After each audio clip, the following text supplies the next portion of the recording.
찬송 감사드립니다.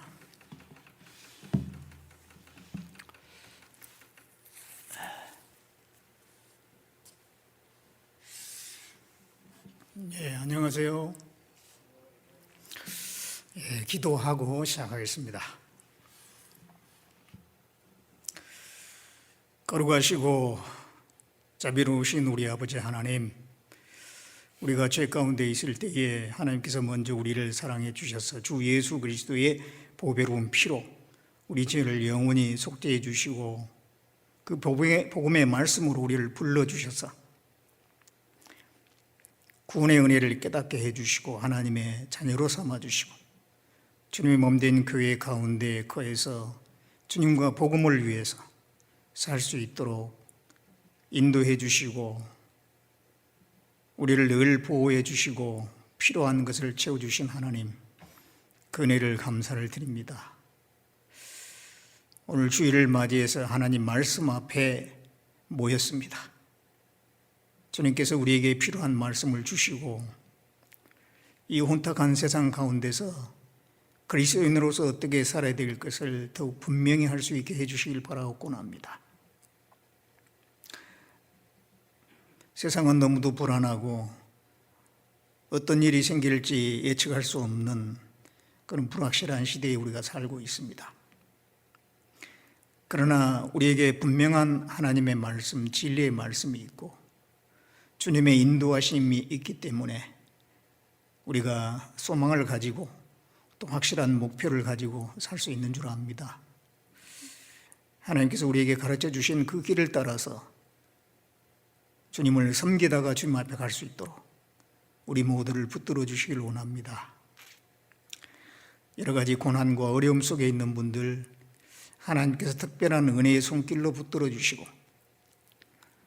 좌절하지 아니하고 낭망하지 아니하고 이겨내는 삶이 될 수 있도록 도와주시길 원합니다. 주님의 말씀을 전하기 위해서 우리가 또 한 해 동안 계획을 세우고 있습니다. 그 계획된 대로 모든 집회들이 이루어지고 또 많은 영혼들이 구원받는 한 해가 될 수 있도록 도와주시옵소서. 이 시간 주 성령께서 우리 가운데 투령해 주셔서 우리가 마땅히 깨달아야 될 말씀을 깨달을 수 있도록 도와주시길 원하오며 우리를 구원해 주신 예수님의 이름으로 기도드렸습니다. 아멘. 같이 디도서 3장을 보겠습니다.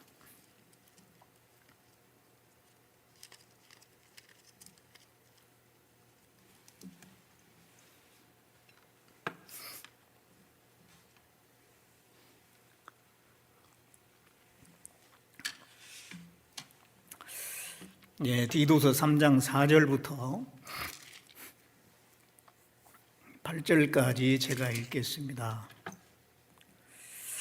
우리도 전에는 어리석은 자요 순종치 아니하는 자요 속은 자요 각색 정욕과 행락의 종노릇한 자요 악독과 투기로 지낸 자요 가증스러운 자요 피차 미워한 자였으나 우리 구주 하나님의 자비와 사람 사랑하심을 나타내실 때에 우리를 구원하시되 우리의 행한 바 의로운 행위로 말미암지 아니하고 오직 그의 긍휼하심을 조차 중생의 쓰심과 성령의 새롭게 하심으로 하셨나니 성령을 우리 구주 예수 그리스도로 말미암아 우리에게 풍성히 부어 주사 우리로 저의 은혜를 힘입어 의롭다 하심을 얻어 영생의 소망을 따라 후사가 되게 하려 하심이라.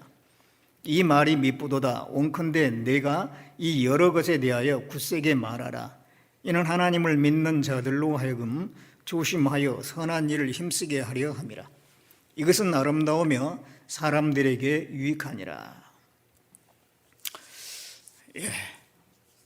새해 들어서 여러 가지 계획도 많이 세우고 또 각오도 하셨을 거라고 생각이 듭니다.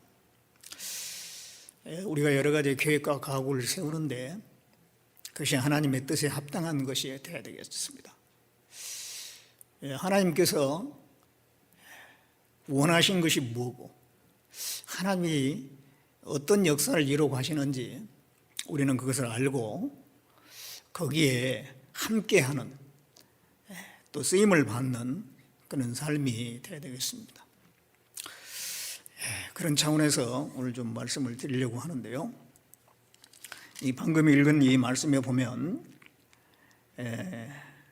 디도서 3장 3절에는 우리가 구원받기 전의 상황을 얘기하고 있습니다.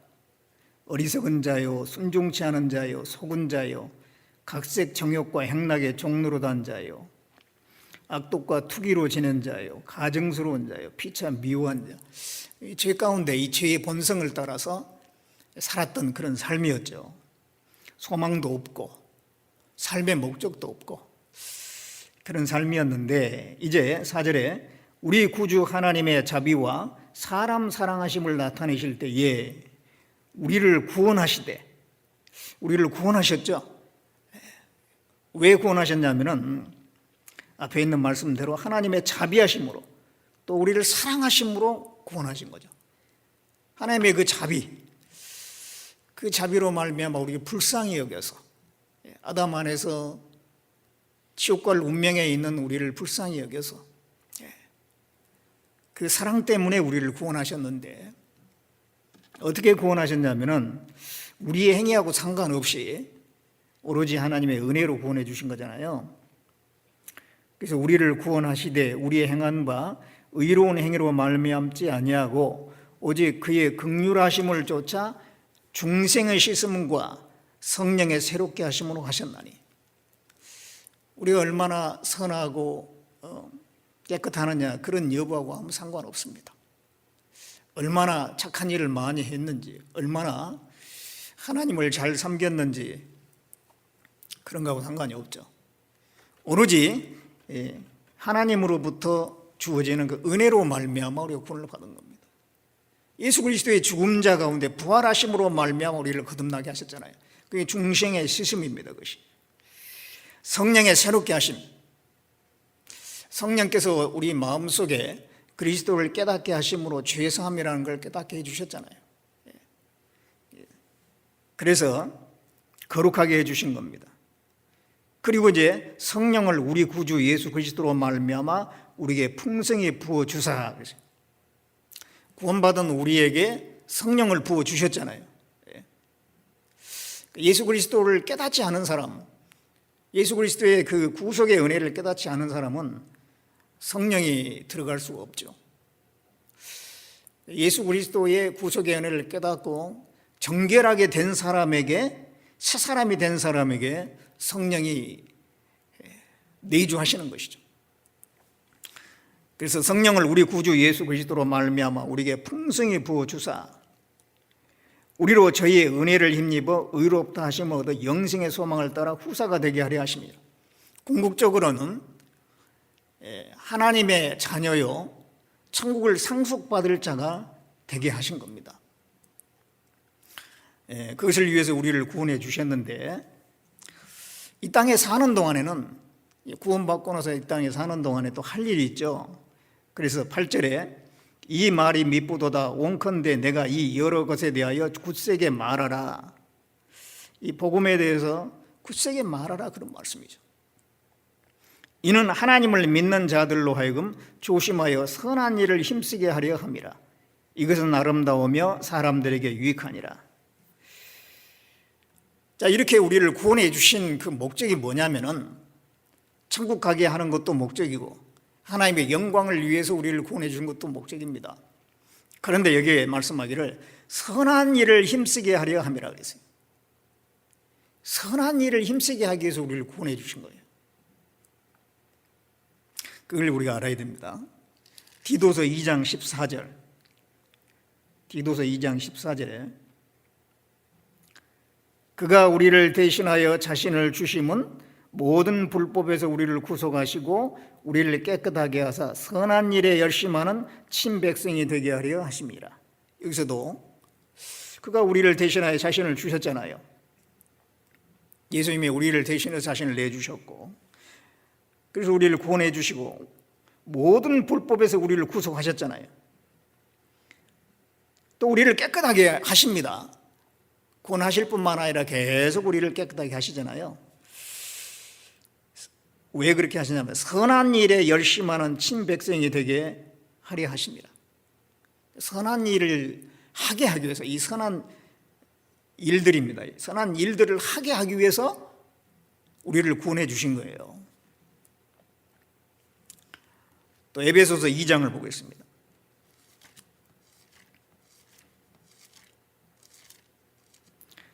에베소서 2장 10절 말씀을 보겠습니다. 우리는 그의 만드신 바라 그리스도 예수 안에서 선한 일을 위하여 지으심을 받은 자니, 이 일은 하나님이 전에 예비하사 우리로 그 가운데 행하게 하려 하심이니라. 여기서도 우리는 그의 만드신 바라 그리스도 예수 안에서 선한 일을 위하여 지으심을 받은 자다. 그리스도 예수 안에서 선한 일을 위해서 우리는 지음받았습니다. 이 선한 일이 뭘까요? 선한 일. 선한 일을 위해서 우리를 구원해 주셨다고 그랬는데, 이 선한 일, 보통 사람들이 생각하는 선이라고 하는 것은, 보편적인 선은 다른 사람에게 착하게 대하고 도와주고 자선을 베풀고 좋은 일을 많이 하는 것, 그게 이제 선한 일이라고 생각합니다. 근데 성경에서 선한 일은 조금 다르죠. 성경에서 선한 일은 사람을 살리는 것이 선입니다. 사람을 죽이는 것이 악이고요. 마가복음 3장을 보겠습니다.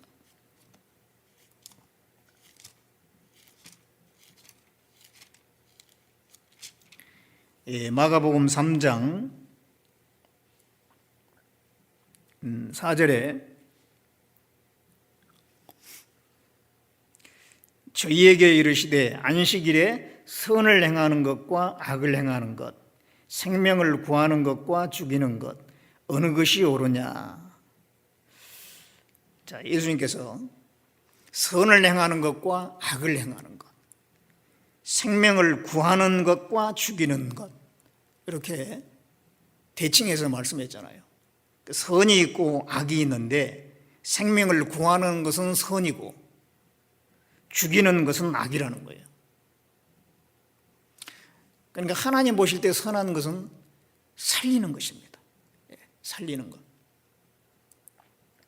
하나님 보실 때 악한 것은 죽이는 것입니다. 하나님은 살리시는 분이에요. 마귀는 죽이는 자입니다. 처음부터 살인한 자라고 했어요. 하나님은 선한 일을 하신 분이에요. 살리는 일을 하시는 분입니다. 아버지께서 요한복음 5장 17절에 보면 아버지께서 이제까지 일하시니 나도 일한다 그랬잖아요. 아버지께서 무슨 일을 하시느냐? 바로 이어서 요한복음 5장 21절에 아버지께서 죽은 자를 일으켜 살리신 같이 아들도 원하는 자를 살리느니라 그랬어요. 그 아버지가 하시는 일이 뭐냐면 살리는 일이에요. 아버지께서 죽은 자를 일으켜 살리신 같이 아들도 원하는 자를 살리느니라. 아들 예수님이죠. 예수님도 살리는 분이에요. 그것이 선한 것입니다.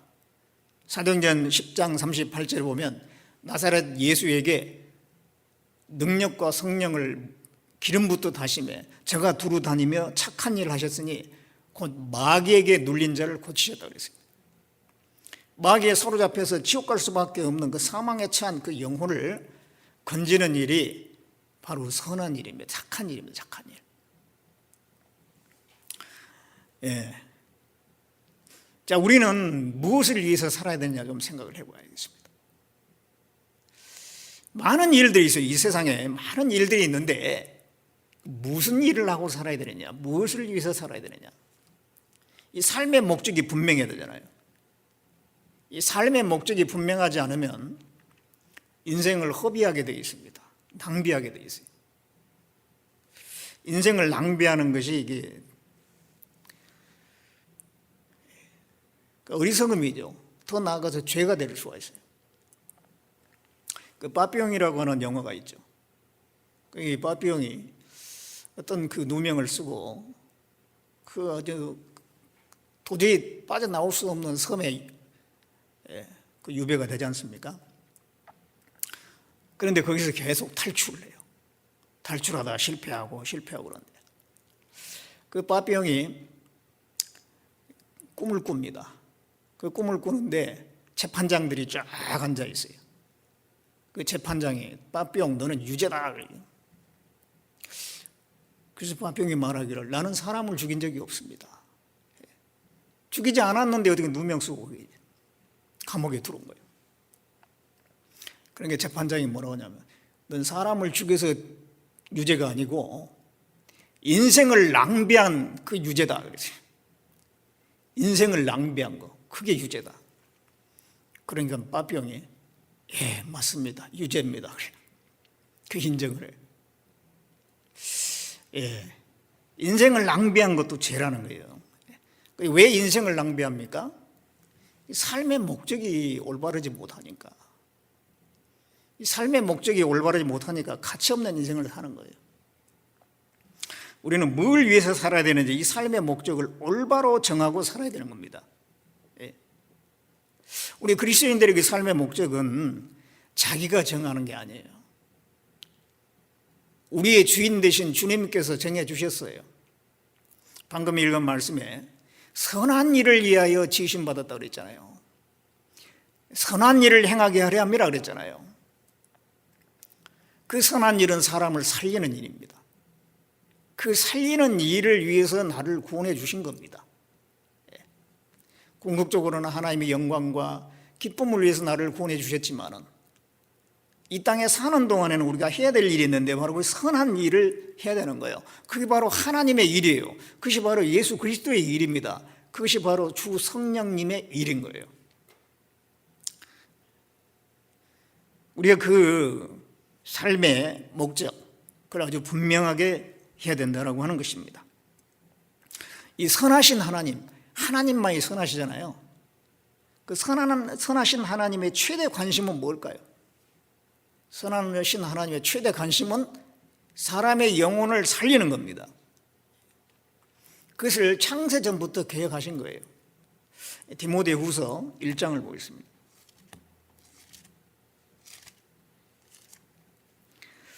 디모데후서 1장 9절에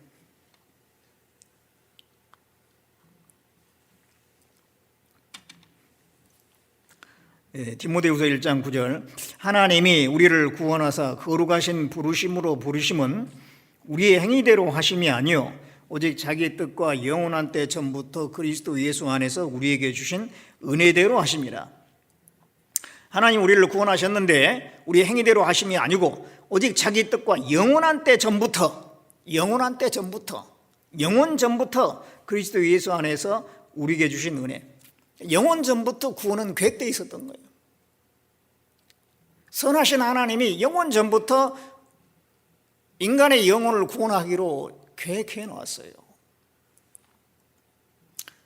죽은 자를 살리신 것이 하나님의 뜻입니다. 그래서 이 구약의 많은 사건들을 통해서 보면은 죽은 자를 살리는 하나님의 역사를 볼 수가 있어요. 노아 홍수 때 방주를 만들어서 노아의 가족을 살리지 않습니까? 그런가 하면은 애굽에 있는 이스라엘 사람들 바로의 앞자리에서 종노릇하고 있는 그 이스라엘 민족들을 구원하기 위해서 모세를 보내시고 모세를 통해서 그 이스라엘 민족을 건져내지 않습니까? 그래서 가나안 복지로 인도하십니다. 그리고 또 여호수아가 가나안 땅을 정복해 가는데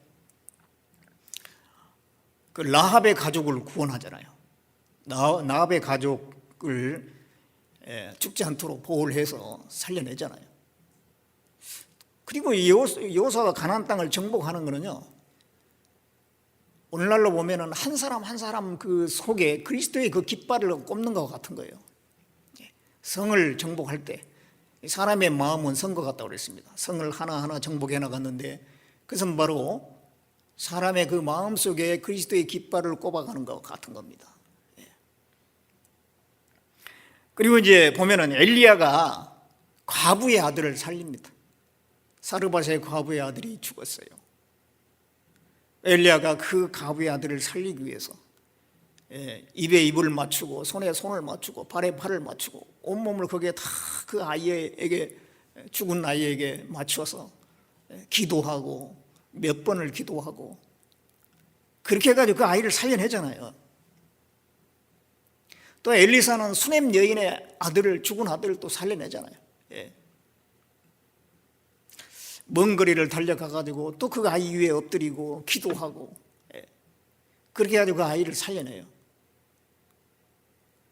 또 나만 장군 문둥병 걸려가지고 좀 있으면 죽을 운명인데 그 문둥병 걸린 나만 장군을 살려내잖아요. 엘리사가. 일단 그러한 역사들이 이 구약 성경에 많이 있는데 그건 바로 하나님의 마음을 설명하는 거예요. 하나님은 살리는 일을 하겠다는 겁니다. 모든 인간을 살리는 그 엄청난 역사를 하나님이 계획하고 계셔요. 그게 바로 예수 그리스도를 보내서 인간을 구원하는 일을 하시는 거잖아요. 그래서 그 계획대로 예수님이 이 땅에 오셨어요. 하나님이 세상을 이처럼 사랑하사 독생자를 주셨다고 했습니다. 그 말씀대로 오셨어요. 오셔가지고 33년의 생애를 사시고 십자가에서 다 이루었다. 그 하나님의 계획을 이루신 겁니다. 그 예수님의 최대 관심도 사람의 영혼을 살리는 거예요. 누가복음 19장 10절에 보면 인자에 온 것은 잃어버린 자를 찾아 구원하려 함이라 그랬습니다. 잃어버린 자를 찾아서 구원하기 위해서 오신, 그게 예수님의 오신 목적이죠. 예수님의 그 관심은 사람의 영혼에 있었어요. 한 사람 한 사람 얼마나 귀중히 여겼습니까? 이 마태복음 18장을 보겠습니다. 마태복음 18장 5절에 보겠습니다. 5절에 6절 보겠습니다. 누구든지 나를 믿는 이 소자 중 하나라는 말이 계속 나오는데요. 이 소자 중 하나를 실족해 하면 차라리 연자 맷돌을 그 목에 달리우고 깊은 바다에 빠뜨리는 것이 나으니라. 한 사람을 실족해 하면은 그 사람 죽인 거다. 이 한 사람이 중요한 겁니다. 10절에 삼가 이 소자 중에 하나도 업신여기지 말라. 너에게 말하노니 저희 천사들이 하늘에 계신 내 아버지의 얼굴을 항상 배웁느니라. 이 소자 중에 한 사람도 업신여기지 말라 그랬어요. 또 12절에 너희 생각에는 어떠하겠뇨? 만일 어떤 사람이 양 100마리가 있는데 그 중에 하나가 길을 잃었으면 그 99마리를 산에 두고 가서 길 잃은 양을 찾지 않겠느냐? 진실로 너에게 이르노니 만일 찾으면 길을 잃지 아니한 99마리보다 이것을 더 기뻐하리라. 이와 같이 이 소자 중에 하나라도 이루어지는 것은 하늘에 계신 너희 아버지의 뜻이 아니니라. 이 한 사람. 이 사람은 평범한 사람이 많잖아요. 평범한 사람보다 더 못한 사람, 그런 사람 관심 두지 않고 무시하고 그런 경향이 많이 있지만 하나님은 한 사람 한 사람을 귀하게 생각한다, 그런 얘기죠. 이 예수님은 이 하나에 대해서 이렇게 말씀했어요. 이 소자 중에 하나라도 업신여기지 말라. 하나가 길을 잃었으면 찾지 않겠느냐. 이 목자는 그 양을 특별히 애지중지하잖아요. 거의 가족같이 여기는데 그거 이루어졌어요. 안 보여. 그럼 막 찾고 헤맨다는 거예요. 찾으면 너무너무 기뻐한다는 겁니다. 그런 목자의 심정이 바로 예수님의 심정이에요. 그래서 예수님은 한 사람 한 사람을 일일이 만나 주셨잖아요. 한 사람이 문둥병자 한 사람이 다가와가지고 주여 원하시면 저를 깨끗하게 하실 수 있나이다. 내가 원하느니 깨끗함 받으라. 그냥 그 문둥병자, 보통 사람들이 관심도 두지 않을 뿐만 아니라 혐오스럽게 여기고 상대도 하지 않고 돌로 그냥 돌 던져갖고 쫓아내버리는 그런 문둥병자를 받아주시잖아요. 해당장 야이로라는 사람이 말이죠, 자기 딸이 병들어서 곧 숨이 넘어갈 쯤인데 예수님 찾아가지고 엎드려가지고 저희 집에 와서 딸을 좀 고쳐달라고 살려달라고 말이죠. 몇 번이고 부탁을 하니까 예수님께서 가시잖아요. 벌써 죽었어요. 근데 가는 동안에 죽었습니다. 그런데 가가지고 그 죽은 야이로의 딸, 그 죽은 딸을 붙들고 달리다고 일어나라. 살리시잖아요. 살려요. 간음 중에 잡힌 여인을 데려왔죠. 유대인들이 모세 율법에 의하면 이 돌로 쳐서 죽이라고 그랬습니다. 죽이려고 하는 거예요. 유대인들은 그 간음 중에 잡힌 여인을 죽이려고 하는 거예요. 죽이려고. 예수님은 죽이려고 하는 그 사람들 틈에서 간음 중에 잡힌 여인을 살려냈잖아요. 누구든지 죄 없는 자가 돌로 먼저 치라고 말하지. 다 떠나갔습니다. 나도 너를 정죄하지 않는다. 그 간음 중에 잡힌 여인을 살려낸 겁니다. 살려냈어요. 예. 니고데모를 만나서 니고데모하고 장시간 얘기를 했잖아요. 장시간 얘기를 하고 그 복음을 사실은 푼 겁니다. 하나님이 세상을 이처럼 사랑하사 독생자를 주셨다. 그런 말씀을 쭉 하시잖아요. 예.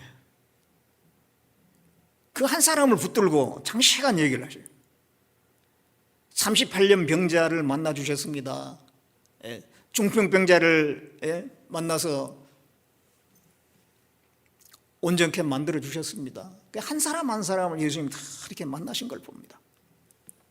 예. 그리고 결국은 그 영혼을 구원하기 위해서 십자가에서 자신을 내주셨잖아요. 죽으신 겁니다. 예수님이 죽으신 것은 살리기 위해서요. 사람의 영혼을 살리기 위해서 예수님이 희생하신 거예요. 예, 예수님의 최대 관심은 영혼을 살리는 것이었습니다. 그리고 이제 성령이 오셨잖아요. 성령의 관심은 뭐예요? 진리의 성령이 오시면 그가 나를 증거할 것이다. 성령은 예수님을 증거하는 것이 할 일입니다. 사도행전 1장 8절에 오직 성령이 너에게 임하면 너희가 권능을 받고 예루살렘과 유대와 사마리아와 땅끝까지 이르러서 너희 나의 증인이 될 것이다. 예, 성령은 예수님을 증거하기 위해서 영혼을 살리기 위해서 이 땅에 오신 겁니다. 예. 그래서 이 하나님의 최대 관심은 사람의 영혼이에요. 하나님이 하시는 일, 성자 예수님이 하신 일, 성령이 하시는 일, 이건 다 살리는 일입니다. 그걸 위해서 하신 거예요. 그럼 우리 그리스도인들은 어디에 최대 관심을 두어야 하느냐 말이죠. 우리의 최대 관심은 어디에 두어야 되느냐. 예. 직장에 둬야 되겠습니까? 어떻게 하면 직장에서 좀 잘 될까, 승진할까? 그것도 뭐 하지 말라는 얘기는 아니에요. 그런데 거기에 온통 관심이 그냥 빼앗겨 있으면 그것도 문제죠. 재테크, 요즘에 뭐 주식에 관심들 많고 주식에 지금 주가가 계속 올라가지 않습니까? 진즉 투자를 했어야 되는데 마치 그냥 주식이 올라가면 투자 안 한 사람은 가만히 앉아갖고 손해보는 것 같잖아요. 예, 그런 재테크, 그런 것에 관심이 많아야 되겠습니까? 아니면 자녀 교육, 자녀에게 올인한 사람도 있어요.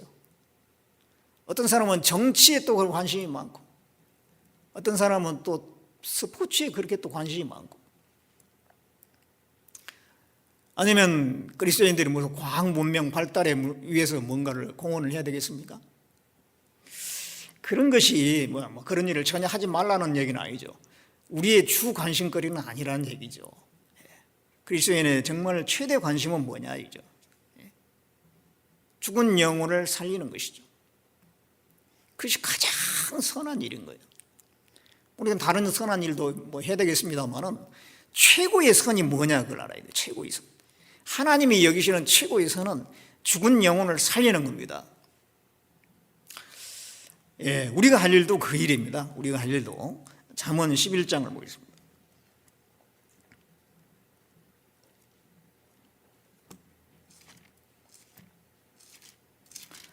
잠언 11장 30절을 보겠습니다. 11장 30절에 의인의 열매는 생명나무라 지혜로운 자는 사람을 얻느니라. 의인이 누구예요? 구원받은 사람들이 의인이잖아요. 구원받은 사람의 열매는 뭐냐면은 생명이라는 겁니다. 구원받은 사람이 생명나무예요. 먼저는 예수님이 생명나무였고 예수님이 생명나무입니다. 또 구원받은 예수님의 생명을 받은 그리스도인들도 생명나무죠. 계속해서 생명의 열매를 맺히니까. 근데 생명의 열매를 맺혀야 되는데 안 맺히면 그게 역할을 못하는 거죠. 교회도 생명의 열매입니다. 교회를 통해서 계속 복음이 전해져야 되고 교회 구성하고 있는 그리스도인들도 생명의 열매죠. 계속 생명이 맺혀져야 되는 겁니다. 지혜로운 자는 사람을 얻느니라. 우리에게는 하나님을 아는 지혜가 있습니다. 성경을 아는 지혜가 있습니다. 복음의 진리를 알고 있습니다. 무엇이 선한 것이고 무엇이 영광스러운 것인지 무엇이 보배인지 우리는 알고 있잖아요. 그래서 우리는 그런 지혜가 있는 사람들이기 때문에 지혜로운 자는 사람을 얻느니라. 가장 중요한 것이 뭐예요? 이 세상에서 금은 모아도 아니고 뭐 대통령 자리도 아니고 사람의 영혼, 밭에 감추인 보화. 그 밭에 감추인 보화를 위해서 자기 소유를 다 팔아서 그 밭을 샀느냐고 했잖아요. 이 밭과 같은 세상, 밭은 세상이라고 그랬습니다. 세상의 최고의 보화는 뭐냐 이거죠. 사람의 영혼입니다. 그 영혼을 건지기 위해서 우리는 모든 것을 다 하는 가운데 그 사람을 얻는 것이 최고의 기쁨이지 않습니까? 사람의 영혼을 구원하는 게 최고의 기쁨이에요. 내가 누구를 전도해가지고 구원받으면 그 말할 수 없는 기쁨이고 그 기쁨은 평생 기억나요. 그렇죠? 내가 누구를 전도해서 그때 기뻐했던 거 뒤돌아보면 더 감사하고 나에게 그런 기회를 주신 것도 감사하고 내가 그런 일에 쓰임받은 것도 감사하고. 왜냐하면 이 사람이 정말 보배 덩어리거든요. 그 한 영혼을 건지는 게 얼마나 귀한 줄 압니다. 또 내가 막 전도를 하려는데 잘 안 되면은요, 다른 분을 통해서라도 구원받은 영혼이 있으면 그것도 기쁜 거예요. 왜냐하면 귀하기는 마찬가지니까. 그 보배 덩어리거든요. 잘했다고 정말로. 그런 마음이 박수가 쳐지잖아요. 정말 잘했습니다.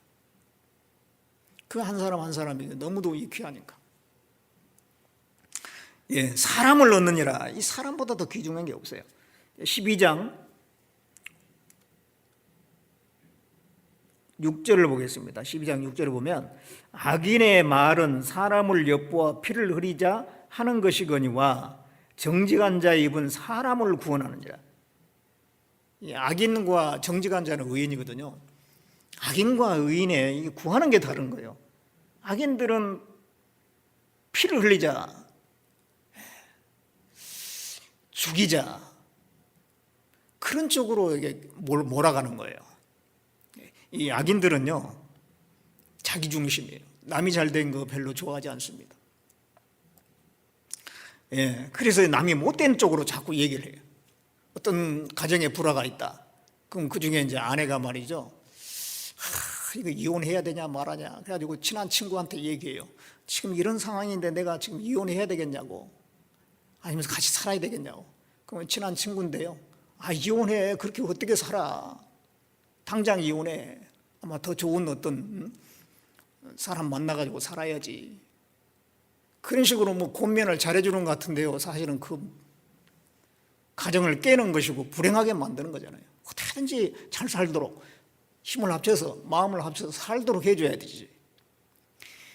이 사람들은, 이 구원받지 않은 사람들은 속에서 악한 이 죄의 기질이 가득하기 때문에 그 악한 말이 나오는 거예요. 죽이는 말이 나오는 거예요. 시기 질투하고 비난하고 욕하고 이간질하고 말로서 그렇게 하잖아요. 그 다 죽이는 거예요. 죽이는 거. 그러나 정직한 자의 입은 사람을 구원하느니라. 구원받은 사람은 사람을 구원하는 말을 해요. 살리는 말을 하는 겁니다. 살리는 말을. 예. 우리는 살리는 말을 해야 돼요. 예수님께서 제자들을 부를 때 사람 낚는 어부가 되게 하리라 그랬잖아요. 사람을 구원하는 그런 어부들이 된다 이거죠. 사람을. 그들은 원래 물고기 잡는 사람들이었어요. 그렇죠? 원래 직업이 물고기 잡는 사람인데 이제 사람 낚는 어부로 하고는 더 영광스러운 새로운 일을 하나님이 주신 거예요. 그 제자들만 그렇습니까? 우리에게도 마찬가지예요. 우리 각자 여러 직업이 있어요. 그런데 구원받기 전에는 그 직업이 최고였어요. 그게 나를 먹여 살려주고, 그게 내 가족을 살려 먹이고. 그런데 이게 구원을 받고 나면요, 그보다 더 숭고한 일이 생겨요. 사람 낚는 일. 내 직업, 직장생활을 계속 해야죠. 그런데 이제는 사람 낚는 일을 위해서 그런 일도 있을 뿐이에요. 더 중요한 일이 생겼잖아요. 우찌무라 간조라고 하는 일본의 그 전도자가 있죠. 그 사람은 말하기를 나는 전도를 위한 기구다 그랬어요. 나는 전도를 위한 기구다. 자기 신분을 정확히 아는 사람이에요. 자기 삶의 목적을 정확히 아는 사람이잖아요. 우리는 그 삶의 목적을 분명히 해야 됩니다. 하나님이 나를 구원하신 목적이 바로 삶의 목적이 우리의 삶의 목적인 거예요. 자, 베드로전서 2장을 보겠습니다. 베드로전서 2장 9절에 오직 너희는 택하신 족속이요 왕같은 제사장들이요 거룩한 나라요 그의 소유된 백성이니 이는 너희를 어두운 데서 불러내어 그의 기이한 빛에 들어가게 하신 자의 아름다운 덕을 선전하게 하려 하심이라.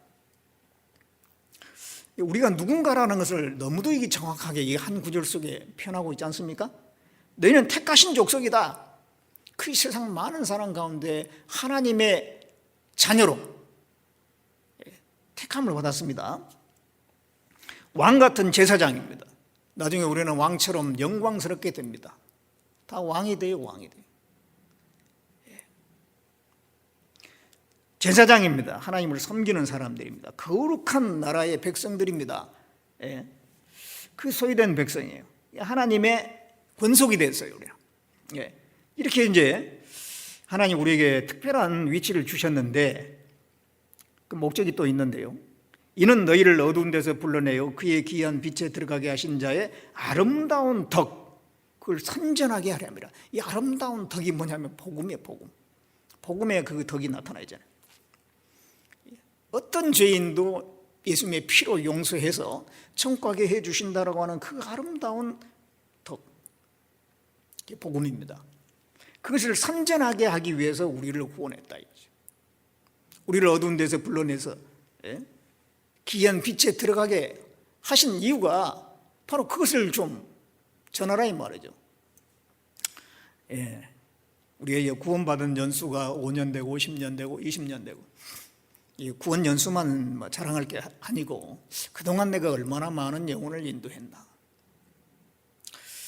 그 영혼을 인도하는 일을 위해서 얼마나 많은 일을 했나 그런 생각을 해봐야 되겠습니다. 앞으로라도 이제 정말 이 목적을 올바로 세우고 살아야 되겠어요. 이 선한 일입니다. 선한 일. 가장 선한 일, 하나님 보시는 가장 선한 일은 영혼을 구원하는 데 필요한 연관된 모든 일들은 다 선한 거예요. 선한 일이라고 단수로 되어 있지 않습니다. 복수로 되어 있어. 선한 일들입니다. 그러니까 영혼을 구원하는 데 관련된 모든 일들은 다 선한 거예요. 어쨌든 우리는 전도에 초점 맞춘 삶이 돼야 돼요. 우리가 하는 모든 일들은 그 전도하고 연결될 때, 영혼을 구원하는 일과 연결될 때 다 선한 일이 되는 겁니다. 예, 우리는 바로 그 일을 위해서 살아야 될 겁니다. 자, 고린도전서 9장을 찾아보겠습니다. 예, 고린도전서 9장 23절 보겠습니다.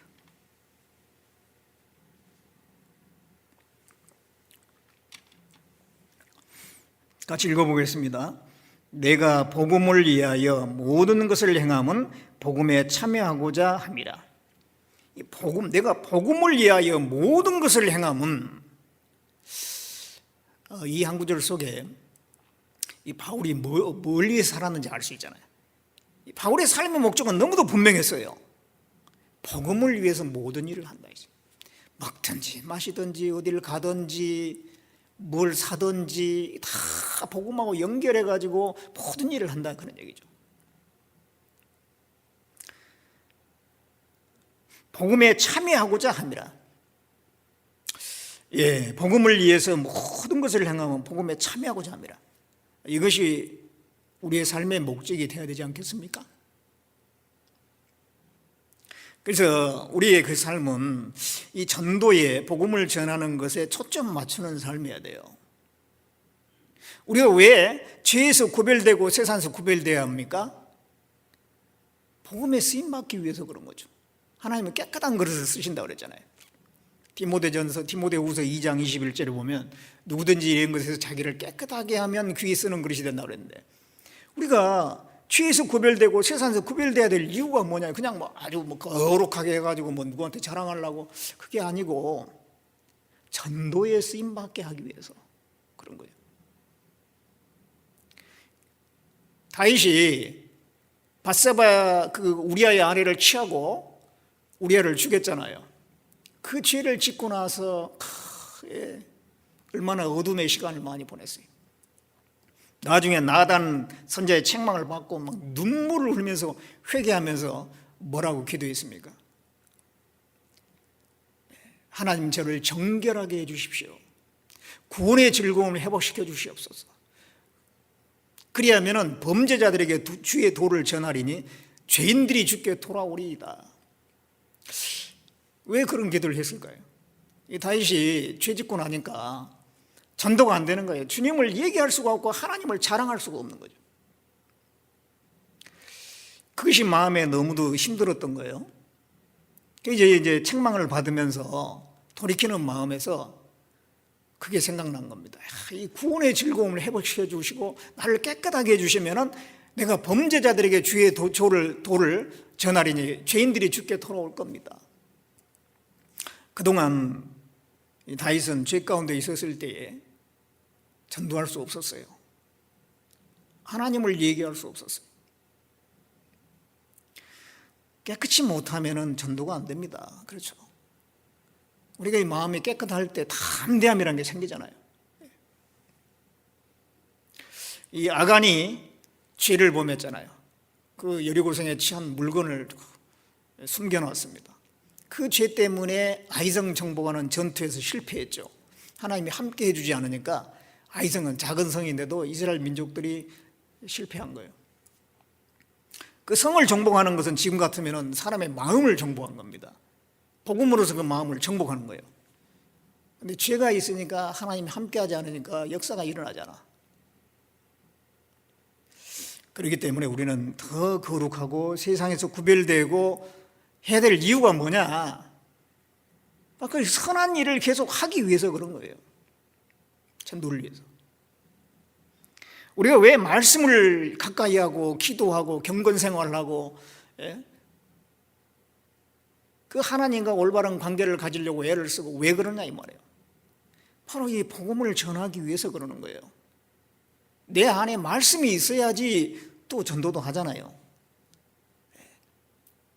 너희 마음에 그리스도를 주로 삼아 거룩하게 하고 너에게 소망에 대해서 묻는 자들에게 대답할 것을 항상 예비하라 그랬잖아요. 근데 마음에 무슨 말씀이 있어야지 전도를 하죠.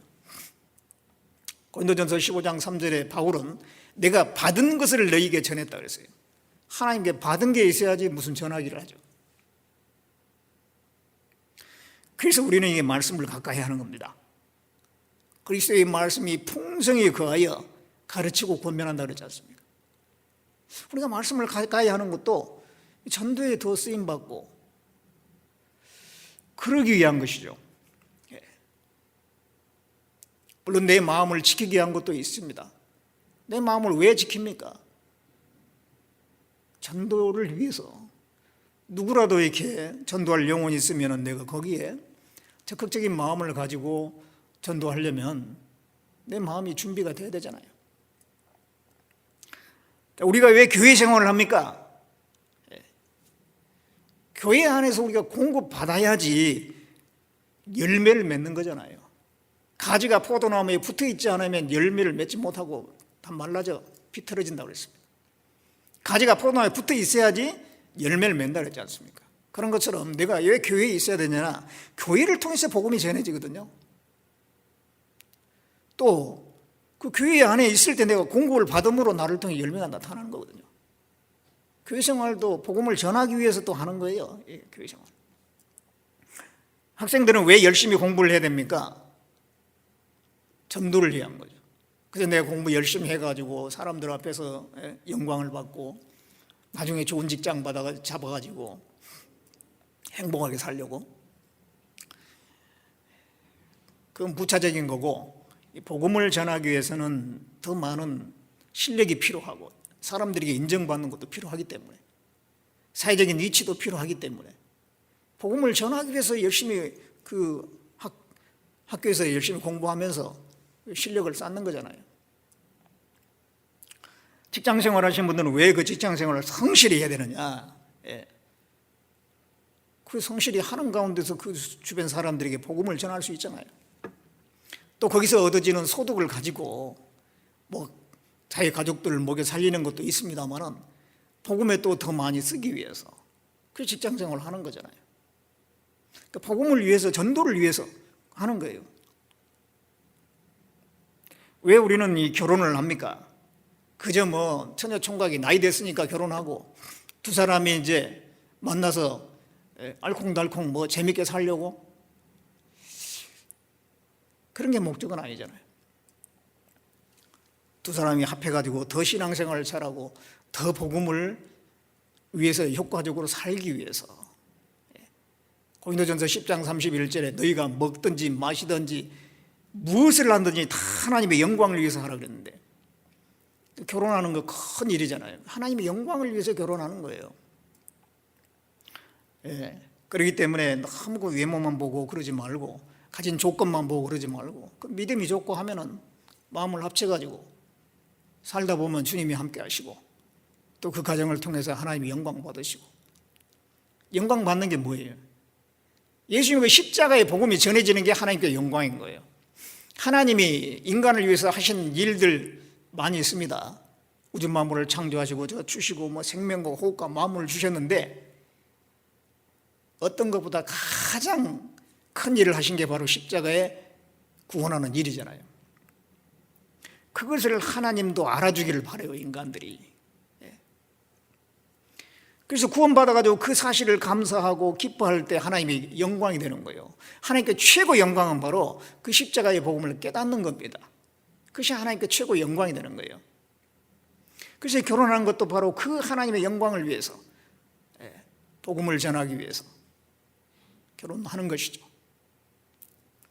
이 결혼 생활 자체, 남편에게, 아내에게, 자식에게 마음 다 뺏겨가지고 그거니까 옳은 게 아닙니다. 사람은 다 감정이 있고 하기 때문에 사랑하고 좋아하고 당연한 거지만은, 그러나 이 삶의 목적이 뭔가 하는 거 분명히 해야 돼요, 분명히. 그 순서가 뒤바뀌면 안 되죠. 우리의 모든 삶은 전도에 초점 맞춰져 있어야지 정상인 거예요. 그게 바로 정상적인 그리스도의 삶의 상태입니다. 전도가 중요한 건 알고 머릿속에는 다 알고 있어요. 근데 실제 지금 생활은 다른 데 그냥 온통 마음이 가 있고 그럼 정상적인 상태가 아니에요.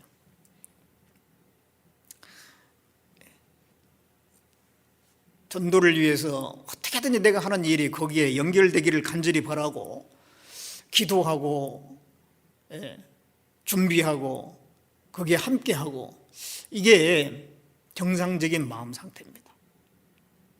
그 사람 마음엔 평강이 있어요. 그 사람 마음엔 기쁨이 있는 거예요. 삶의 보람이 있고, 여러 가지 많은 고난이 닥쳐와도 그렇게 크게 큰 문제가 아닌데, 내가 하나님 앞에 올바로 살고 있기 때문에 담대함이라는 게 있고 주님께 맡기는 것이 되는 거고, 이게 전도에 초점 맞춰서 사는 것이 정상적인 겁니다. 그것이 하나님께서 우리에게 주신 삶의 목적입니다. 목적에 맞게 사는 겁니다. 그리고 이제 우리가 실제적으로 이게 전도를 하기 위해서, 영혼을 살리는 일을 위해서 실제적으로 해야 될 일들이 있어요. 그것이 해야 될 일들이 있는데, 첫째는 뭐냐면 입을 열어야 돼요. 입을 열어서 전해야 돼. 마음에는 이렇게 다 뭐 전도하고 싶은 마음이 있고 하는데 입을 열지 않는다. 그럼 무슨 의미가 있겠어요? 입을 열어야 되는 거죠. 입을 열어야 돼. 에스겔 3장을 보겠습니다. 에스겔 3장 10절 말씀 보겠습니다.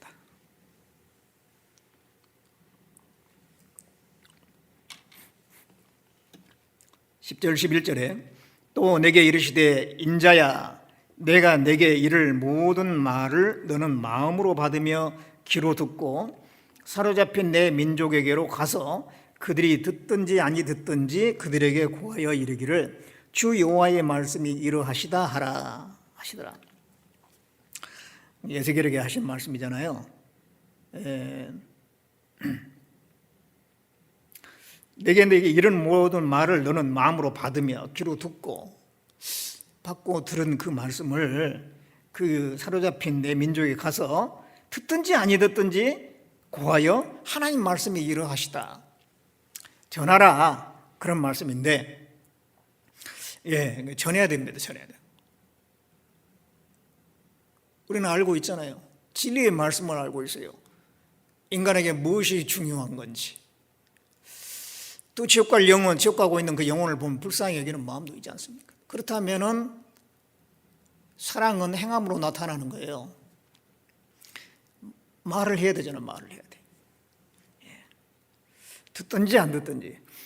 전도를 하게 되면은 그걸 뭐 반갑게 맞아주는 사람은 거의 없어요. 일단 그걸 예상하고 입을 열어야 되겠죠. 계속 구원하면은요, 그 사람의 마음이 동하게 돼 있어요. 처음에는 안 동해요. 계속 전하면은 나중에 마음이 동하거든요. 관심이 없는 사람도 많아요. 관심이 있건 없건 전해야 되는 거죠. 전도서 11장을 보겠습니다. 전도서 11장 6절에 보겠습니다. 11장 6절에 너는 아침에 씨를 뿌리고 저녁에도 손을 거두지 말라.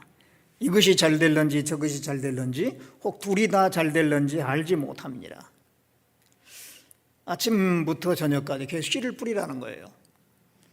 열심히 농사하라 그런 말이에요. 뭐 농사하는 사람 뭐 이런 말 안 해도 잘해요. 지금 이 말씀을 하는 이유는 뭘까요? 씨는 곧 말씀은 씨라고, 씨는 곧 말씀이라고 그러잖아요. 말씀을 뿌리는 걸 얘기하는 거예요. 전도의 말씀을 뿌리는 거예요. 아침부터 저녁까지. 이것이 잘 될런지 저것이 잘 될런지 오늘 몰라요. 전혀 관심 없는 사람이 많죠. 그렇지만은 계속 뿌리는 가운데 그 중에 열매로 연결되는 경우가 있잖아요. 계속 전해야 되는 거예요. 하나님은 그 여러 번 전하는 가운데 구원받을 만한 사람을 만나게 해주시는 거잖아요. 어쩌다 한 번 전도했는데 딱 구원받을 만한 사람, 그렇게 되는 게 아니고요. 저도 대학 다닐 때에 이제 구원을 그때 받았는데, 구원받고 나서 막 입이 열려가지고 막 계속 말을 안 하고는 못 베겨요. 계속 얘기를 하다 보니까 대학교 이제 같은 이제 친구들한테 제가 얘기를 하는데 거의 다 뭐 관심이 없죠. 그런데 한 사람이 딱 관심을 갖더라니까요. 계속 얘기했어요. 나중에는 상담을 해서 구원을 받았어요. 여러 사람에게 하다 보면은 그 중에 이게 구원받을 만한 사람 하나님께서 만나게 해주신다니까요. 그 다음에 제가 이제 직장 생활을 했어요. 대학을 졸업하고 직장 생활을 한 4년 했는데, 그때도 만나는 사람마다 얘기했어요. 여러 명 있는 데서 얘기하면 괜히 비판거리가 되니까 1대1로 있을 때 그 얘기를. 그래서 또 구원받을 만한 사람을 만나게 해주신 거예요. 우리가 여러 번 하다 보면 하나님이 그 중에서 이 구원받을 사람이 연결시켜 주시는 거예요. 씨를 계속 뿌리라는 거예요. 아침부터 저녁까지 씨를 뿌리라는 거예요. 이것이 잘 될는지 저걸 잘 될는지 알지 못한, 나는 몰라요. 그렇기 때문에 계속 하다 보면 하나님이 만나게 해주신다니까요. 상황을 너무 보는 경우가 있어요. 상황을 보가지고 뭐 저 사람은 안 될 것 같고 저 사람은 안 될 것 같고 이렇게 여러 가지 그런 상황을 너무 보게 되면은 좀 위축이 되죠. 4절에 보겠습니다. 11장 4절에 보면, 풍세를 살펴보는 자는 파종하지 아니할 것이요 구름을 바라보는 자는 거두지 아니하리라. 바람의 길이 어떠함과 아이벤 자의 태에서 뼈가 어떻게 자라는 것을 내가 알지 못한 같이 만사를 성취하시는 하나님의 일을 내가 알지 못하느니라. 풍색을 살펴보면 바람이 좀 부네, 씨 뿌리면 안 될 것 같은데, 그 이제 아예 뭐 일 접고 이제 집에 들어가고 앉아 있었더니 바람이 멈췄어. 근데 이미 그냥 뭐 다 그냥 풀고 그냥 앉아 있는데 또 나가고 싶은 생각이 없잖아요. 에이 뭐 다음에 하지 뭐, 그런 식으로 되는 거예요. 풍색 살피다 보면. 그래서 이 상황을 너무 이렇게 살피지 말고 때를 얻든지 못 얻든지 말씀을 전파하라 그랬잖아요. 전파하라.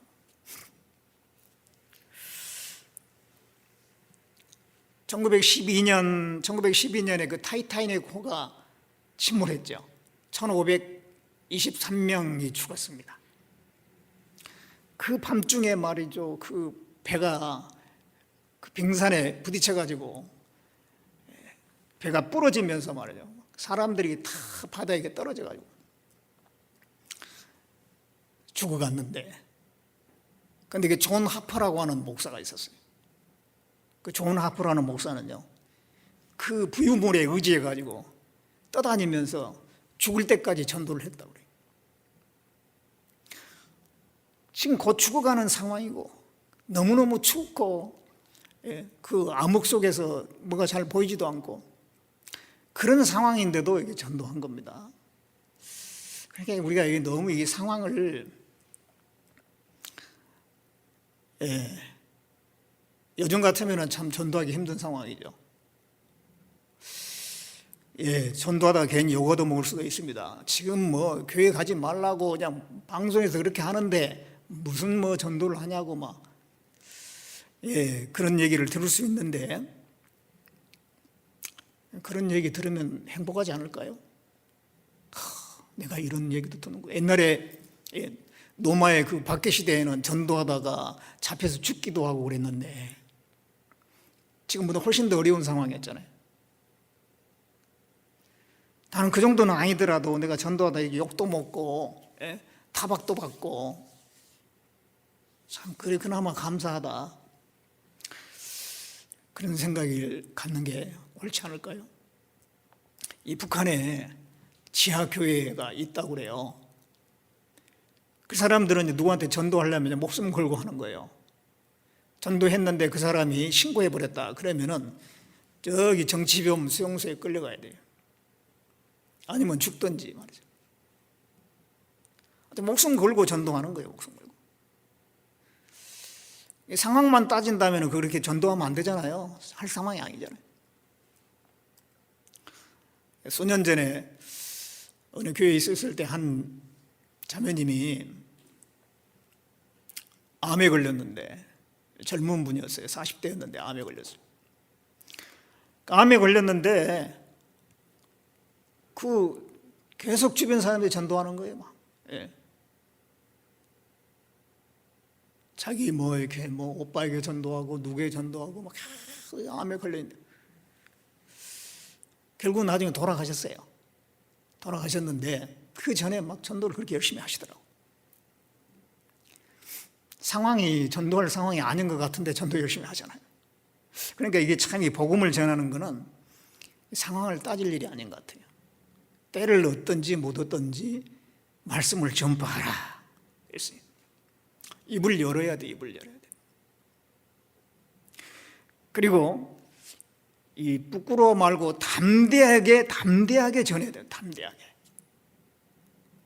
입을 여는데 담대하게 전해야 됩니다. 부끄러워하지 말고. 이사야 40장을 보겠습니다. 이사야 40장 9절에 보겠습니다. 이사야 40장 9절에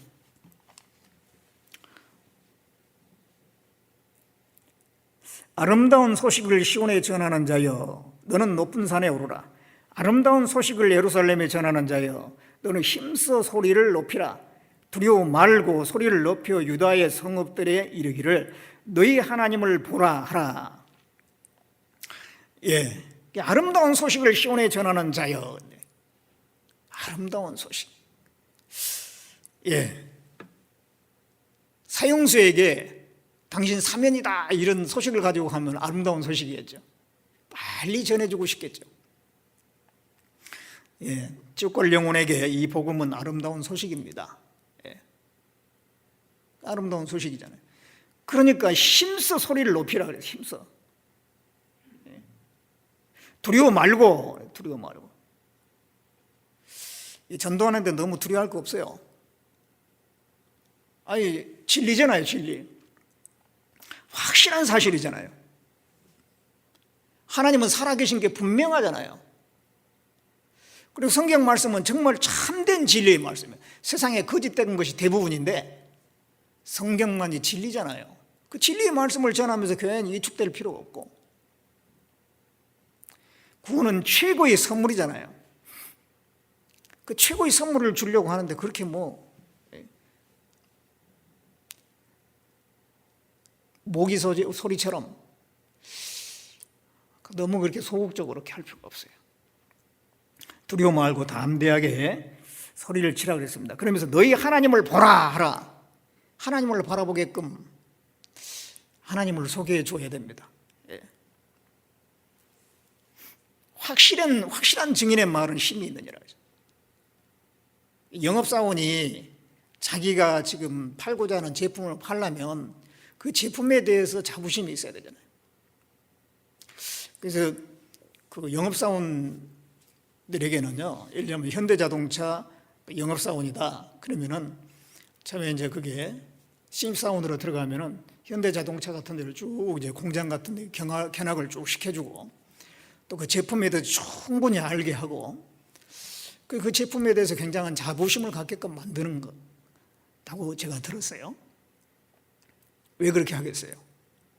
자기가 팔려고 하는 그 제품에 대한 자부심이 있어야지 자신감을 가지고 팔죠. 예. 설명을 하는데 아주 확신 있게 설명을 할 거 아니에요. 예. 우리가 가진 복음이야말로 가장 아름다운 소식이고 최고의 선물이고 참된 진리고, 그러니까 우리는 담대하게 써내야 됩니다. 부끄러워하지 말고. 행여이게 마음이 약해지면은요, 아이고 내가 전도하다가 좀 사람들이 나를 이상하게 보면 어떻게 할까? 나를 왕따시키면 어떻게 할까? 예? 또 직장생활에 좀 지장이 있으면 어떻게 할까? 그래가지고 심지어 그냥 자기가 그리스도인인 것도 나타내지도 않고 식사 시간에 기도도 안 하고 그러면 안 되죠. 그러면 이게 양심에 걸림이 돼요. 그리고 신앙생활이 발전이 안 돼. 그리고 작은 유혹에도 넘어지고 말아요. 내가 담대하게 정말 하나님의 자녀답게 그리스도인답게 행할 때에 여러 가지 고난도 이기고 역경도 이기고 유혹도 이기고 시험도 이기고 그렇게 하는 거죠. 하나님 말씀을 부끄러워하면 안 된다고 그랬잖아요. 마가복음 8장 38절에 보면은 이 음란하고 죄 많은 세대 가운데서 너희가 나와 내 말을 부끄러워하면 나도 너를 부끄러워할 것이다 그랬잖아요. 그리고 이 담대하게 전해요. 담대하게. 그리고 포기하지 말고 끈질기게 전해야 돼요. 포기하지 말고 끈질기게. 갈라디아서 6장을 보겠습니다.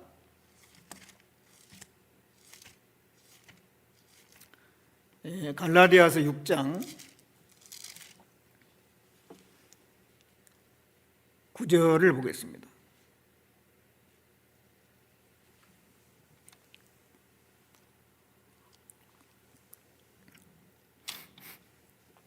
우리가 선을 행하되 낙심하지 말지니 피곤하지 아니하면 때가 이름에 거두리라.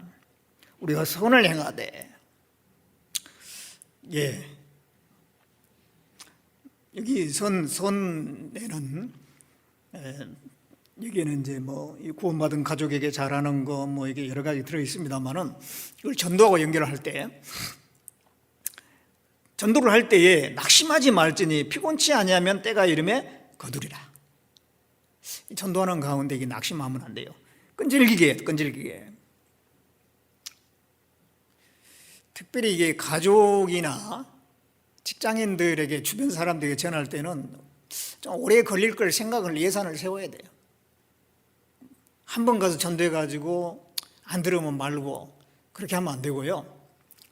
좀 공을 들여가지고 시간을 들여가지고 먼저 친근해지고 가까워지고 뭔가 좀 선물도 주고 그런 기간을 통해서 나에 대해서 마음의 문을 열게끔 만들고, 그 다음에 나중에 이제 시간 되고 때가 되면은 말씀을 한마디씩 해보고, 그리고 좀 공을 들여야죠. 가족에게도 마찬가지입니다. 구원 받자마자 가족이 그냥 도무지 이해할 수 없는 말을 쏟아내면은요, 그 가족들이 이상히 여겨가지고 마음의 문을 닫는 경우도 있잖아요. 그래서 이게 포기하지 말고 끈질기게 이제 오래도록 해야 되는 경우가 갈수록 많아지고 있어요. 요즘에는 사람들이 금방금방 받아들이질 않아요. 이 사람의 마음속에 쓰레기 같은 것이 너무도 많이 들어있어요. 요즘에는.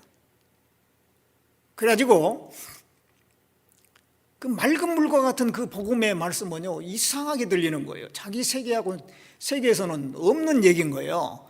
그러니까 딱 반발심이 생겨요. 그러니까 그거 들어가려면 먼저 다른 걸로 충분히 마음의 준비를 해야 된다니까요. 그래서 어떤 사람은 한 달 만에 구원받은 사람도 있고, 어떤 사람은 10년 만에 구원받은 사람도 있고, 20년 만에 구원받은 사람도 있어요.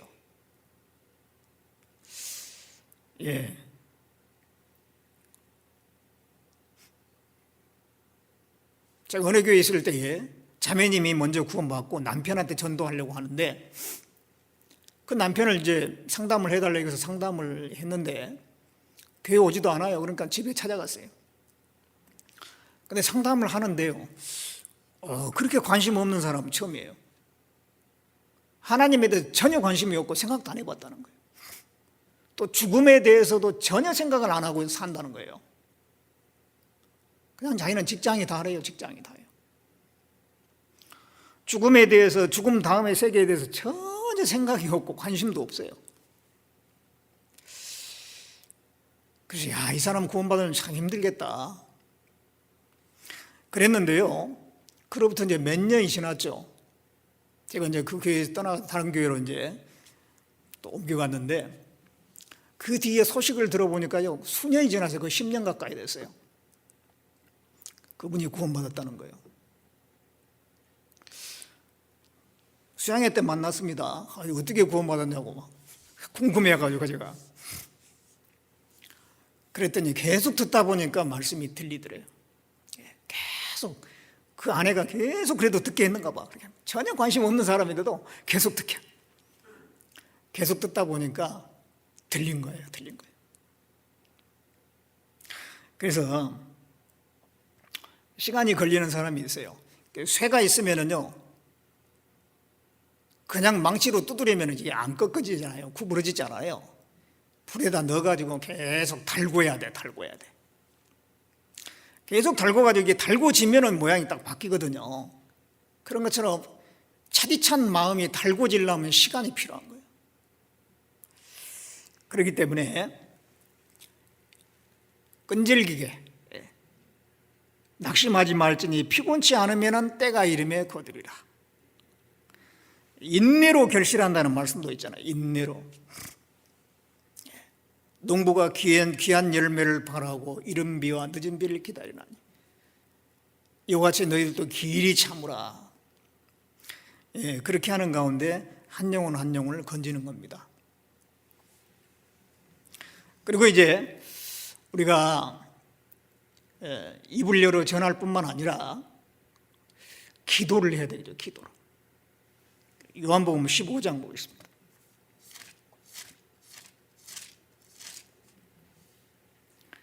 요한복음 15장 16절입니다.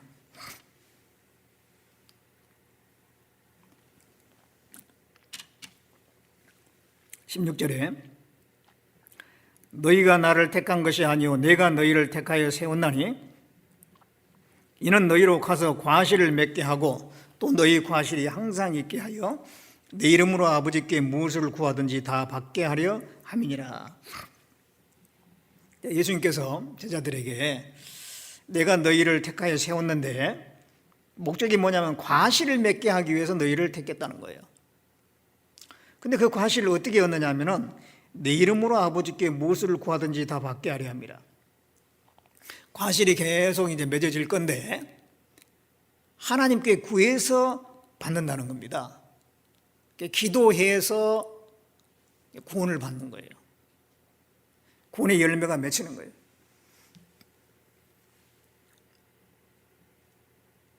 기도가 없으면 전도가 안 됩니다. 그 전도하려고 하는 간절한 마음이 있으면은 마음에 가득한 게 있으면은 소원이 있으면은 하나님께 입이 열리잖아요. 하나님 꼭 좀 구원받게 해주십시오. 그 영혼에 대해서 기도가 될 겁니다. 또 전도하고자 하는 간절한 마음이 있는 분은 이 좀 사람 좀 만나게 해주십시오. 구원받을 만한 영혼 만나게 해주십시오. 그런 기도도 할 겁니다. 그런 가운데 구원받을 영혼을 만나는 경우 있잖아요.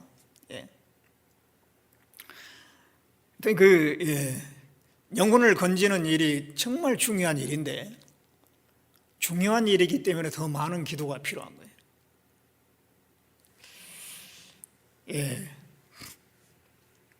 그 한나가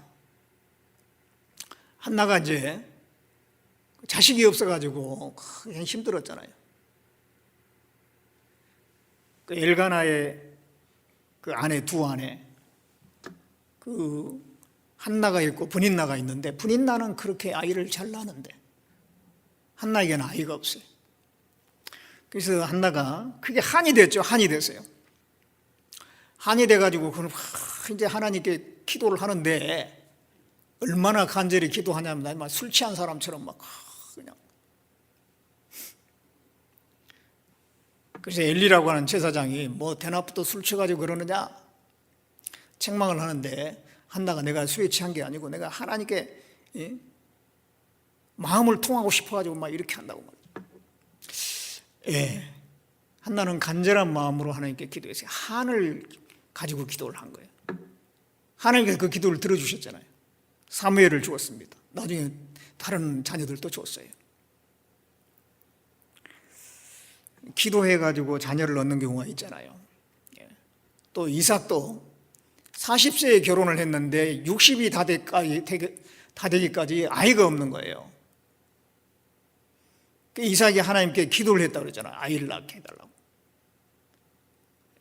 간절히 기도를 했는데 나중에 하나님이 그 기도에 응답해 주셔가지고 쌍둥이를 한꺼번에 줬잖아요. 에서와 야곱을. 그것은 뭐 지금도 그러면 아이가 없으면 기도하라 그럴 수도 있겠습니다만은 구약에 있는 것은 신령한 것의 모형이에요. 그 영혼을 구원하는 그 일을 위해서 기도가 필요하다는 것을 말씀하신 거죠. 그 죽은 영혼을 살게 하는 거잖아요. 살리는 것이고 새 생명을 얻게 하는 거잖아요. 그 일을 위해서 기도가 필요하다는 것을 말씀하는 거예요. 간절한 기도 속에서 영혼이 구원을 받아요. 누가복음 18장을 보겠습니다.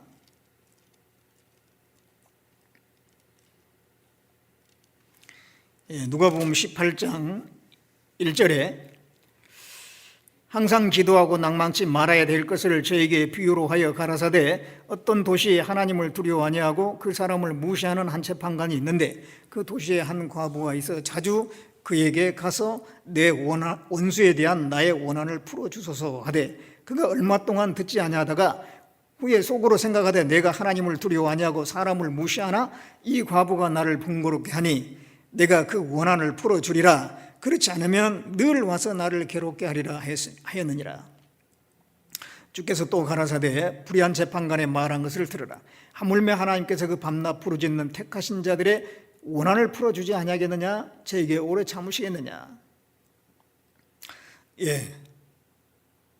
그 항상 기도하고 낭망치 말아야 될 것을 이게 너무도 중요하기 때문에 예수님께서 비유까지 들어가지고 말씀해 주신 거예요. 어떤 도시에 하나님을 두려워 아니하는 재판관이 있다 이거죠. 근데 과부가 계속 가서 원한을 풀어달라고 말해요. 원한을 풀어달라고 요청하는데 무시하고 듣지 않습니다. 그런데 계속 가서 구하니까는 결국은 들어주잖아요. 번거롭게 하는 그것 때문에 그 원한을 풀어주리라. 우리에게 원한이 있죠. 이 한나에게 그 원한 같은 그 자신을 얻고자 하는 그런 마음이 있었어요. 우리도 이제 영혼을 건지고자 하는 그 간절한 마음, 그런 마음이 원한처럼 있다면 참 복된 겁니다. 이 바울은 어땠어요? 바울은 그 영혼을 건지고자 하는 간절한, 특히 그 이스라엘 민족들 말이에요. 자기 동족인데 구원을 받아야 되는데 구원을 안 받으니까 내 동족들이 구원을 받을 수 있다면 차라리 내가 그리스도에게 끊어질지라도 원하는 바로라. 얼마나 간절했으면. 그런 간절한 마음이 있었기 때문에 많은 기도를 했을 겁니다. 그리고 그런 기도는요, 그 당시에는 응답이 안 됐을지 몰라도 나중에 14만 4천이 구원을 받잖아요. 이스라엘 민족이. 때가 되니까 하나님이 그냥 해준 게 아니에요. 그 이스라엘 민족을 위해서 누군가 많은 기도를 한 거예요. 그래서 우리가 이제 참 그 영혼을 위해서 간절한 기도를 할 수 있는 마음은 복된 거잖아요. 그래서 이제 하물며 택하신 자들의 그 원한을 풀어주지 않겠느냐? 하나님은 불의한 재판관이 아니잖아요.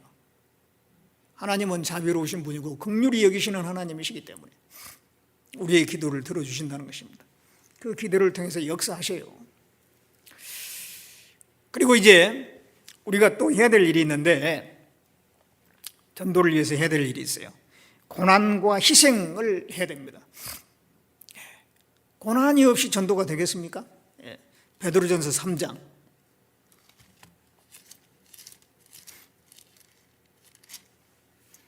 베드로전서 3장 17절입니다.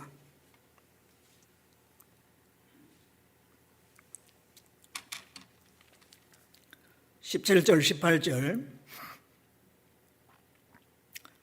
같이 읽어보겠습니다. 선을 행함으로 고난받는 것이 하나님의 뜻일진데 악을 행함으로 고난받는 것보다 나으니라. 그리스도께서도 한 번 죄를 위하여 죽으사 의인으로서 불의한 자를 대신하였으니 이는 우리를 하나님 앞으로 인도하려 하심이라. 육체로는 죽임을 당하시고 영으로는 살리심을 받으셨으니. 자, 이게 선을 행함으로 고난받는 것이 하나님의 뜻이다 그랬습니다. 이 선, 하나님 보실 때 최고의 선은 영혼을 건지는 일입니다. 살리는 일입니다. 그 살리는 일을 위해서 고난받는 것이 하나님의 뜻이라는 거예요. 그래서 지금까지 복음이 전해 내려오기까지 얼마나 많은 사람이 고난이 있었냐 이 말이에요.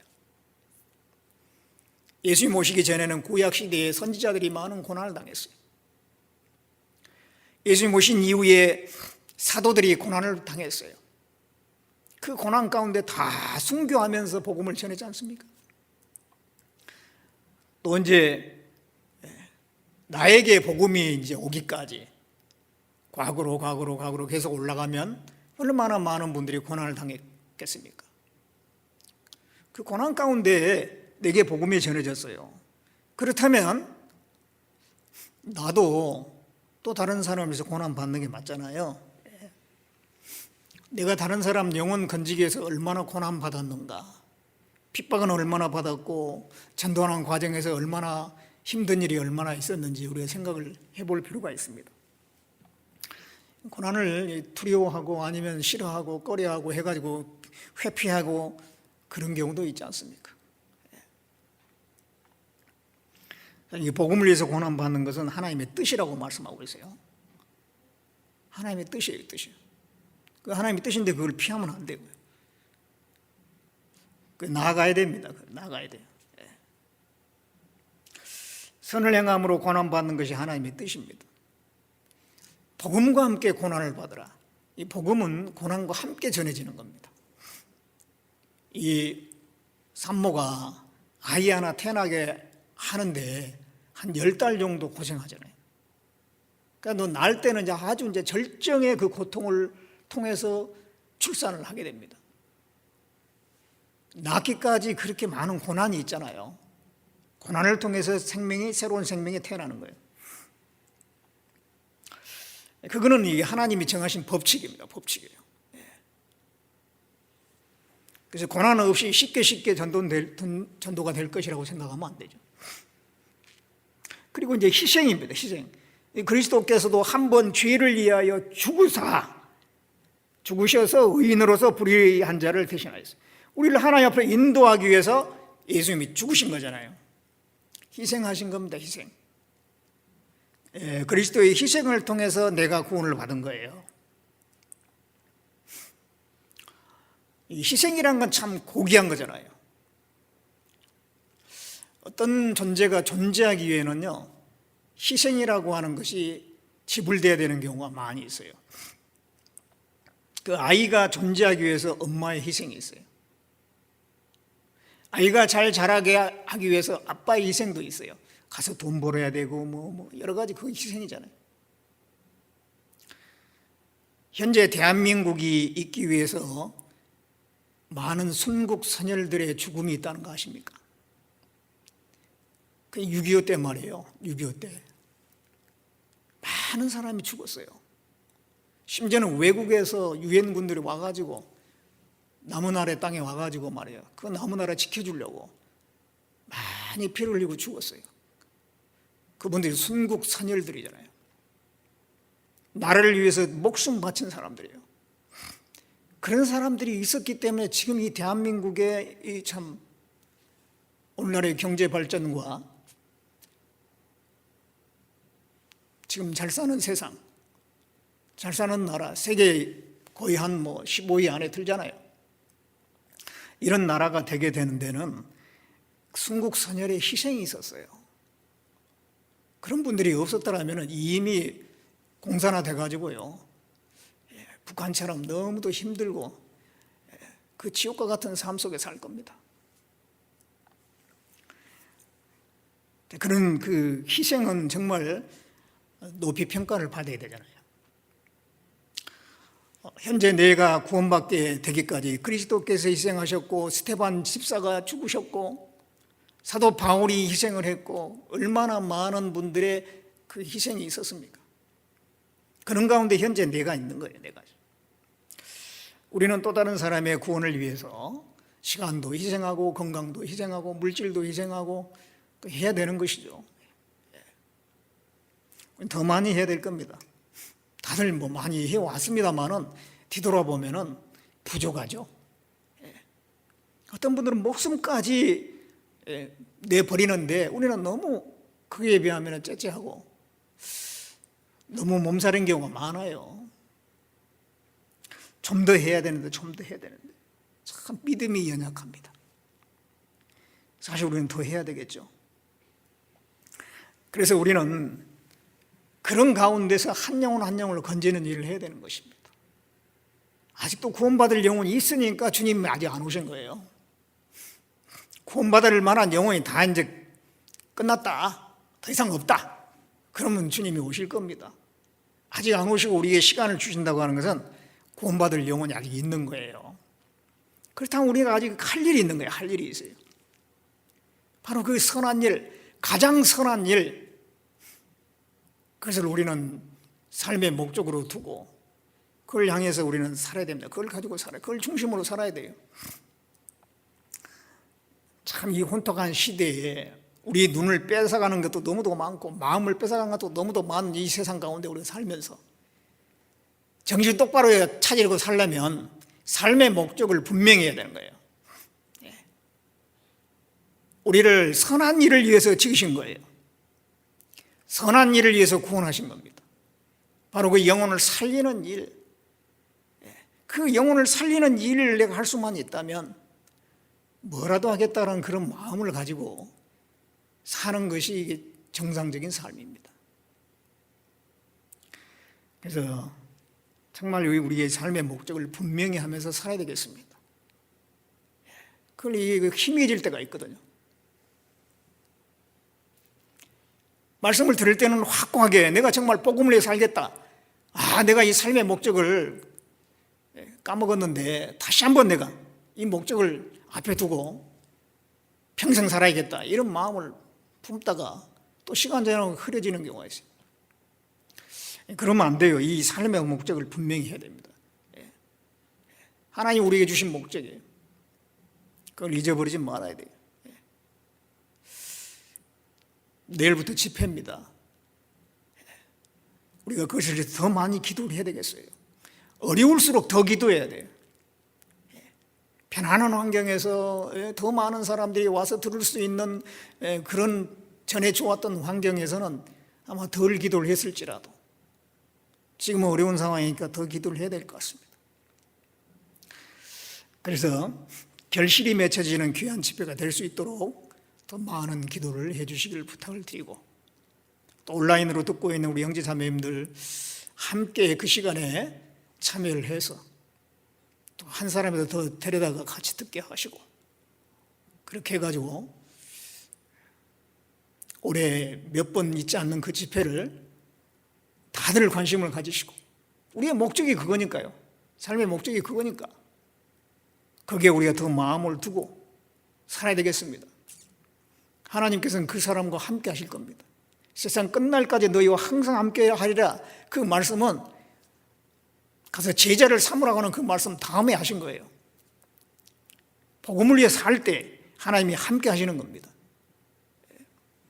우리의 약함도 강하게 해주시고 질병도 여러 가지 고통도 이기게 해주시고 도와주셔요. 복음을 위해 살 때. 그래서 올 한 해 우리 여러 가지 집회 계획을 세우고 있는데, 어떤 방식으로든지 하는 가운데 거기에 우리 형제 자매들 참여하는 가운데 마음 지키시고 정말 이 코로나가 끝날 때까지 더 강인해지는 신앙이 됐으면 좋겠습니다. 기도하겠습니다. 우리를 사랑하시는 하나님, 구원해 주시고 정말 귀한 복음의 역사에 참여하게 하신 것 감사를 드립니다. 선하신 하나님께서 사람을 살리는 그 선한 일을 하신 줄 압니다. 우리도 거기에 삶의 목적을 두고 영혼을 살리는 일에 더 적극적으로 함께하고 우리의 모든 삶이 거기에 초점 맞춰지게 도와주시옵소서. 내일부터 있는 집회 가운데 함께해 주시고, 이번에 많은 영혼들이 듣는 가운데 또 많은 영혼들이 열매로 연결될 수 있도록 자비를 베풀어 주시기를 원합니다. 그 집회 끝까지 함께해 주시고 하나님의 역사를 나타내 주시옵소서. 우리가 비록 부족할지라도 하나님이 역사하신 가운데 하나님께 영광이 되기를 진심으로 바라고 원합니다. 우리와 함께해 주시고 도와주시옵소서. 우리를 보내주신 예수님의 이름으로 기도드렸습니다. 아멘.